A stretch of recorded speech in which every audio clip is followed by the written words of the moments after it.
गुरादी करनाल में भाई विवेक परमानंद जी के आश्रम में एक भक्तानी जो कि अत्यंत ही गरीब थी, वह श्री प्रभु जी की लीलाओं को सुनती और आत्मविभोर हो सोचती कि क्या कभी मैं भी श्री आनंदपुर जा पाऊंगी, उन मनहरण लीलाओं को निहार सकूंगी।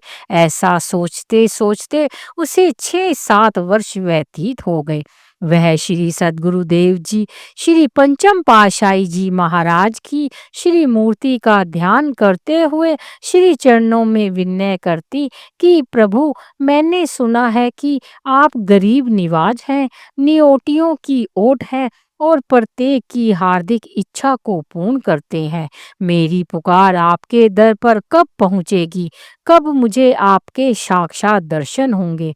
मेरे पास भेंट करने के लिए कुछ भी नहीं है। उसके पास ना तो ट्रेन का किराया था और ना ही सेवा भेंट के लिए धनराशि। उसका बेटा उसे केवल 2 आने 1 मास में खर्च करने के लिए देता था। उसमें से वह थोड़ा-थोड़ा करके बचाते-बचाते केवल 1 रुपया ही जोड़ पाई, जो उसके दुपट्टे की गांठ से बंधा रहता था। वह आश्रम में जाती तो श्रद्धा पूर्वक पीछे बाहर बैठकर सत्संग श्रवण कर लेती। संगत में जाने के पश्चात वह आश्रम में झाड़ू लगाकर ही वापस जाती। एक बार बाई जी ने उस भक्तानी को बुलाकर कहा, हमारे पास ट्रेन की एक टिकट फालतू है। मुझे अंदर ही अंदर अभी यह प्रेरणा हुई है कि जो भक्तानी प्रतिदिन झाड़ू लगाकर जाती है, उसे श्री आनंदपुर ले आओ। भक्तानी के दिल की साध पूरी हुई, वह श्री आनंदपुर में पहुंच गई। सत्संग के पश्चात जब संगत लाइन में मत्था टेकने के लिए खड़ी हुई, तो वह बार बार पीछे की ओर चली जाती और प्रेमा अश्रु बहाते हुए यही मन में कहती कि मैं कैसे आगे जाऊं। आगे मत्था टेकने वाले तो कितनी ही सेवा भेंट कर रहे हैं। श्री गुरु महाराज जी ने अचानक ही लाइन को आगे आने से रोक दिया और महात्मा योग आत्मानंद जी को कहा कि इस लाइन में सबसे पीछे खड़ी भक्तानी को आगे बुलाओ।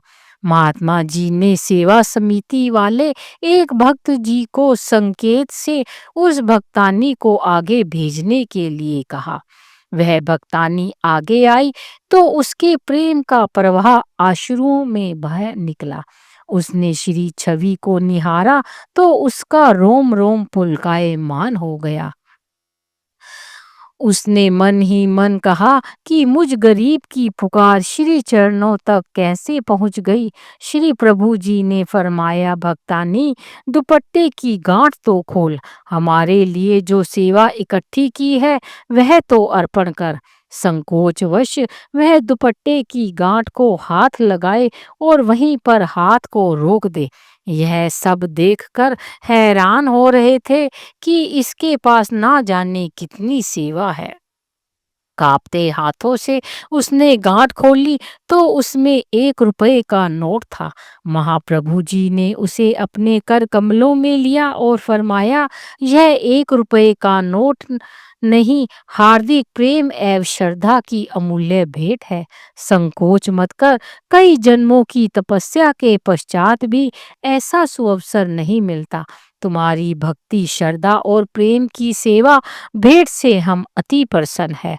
बोलो जयकारा बोल मेरे श्री गुरु महाराज जी की जय।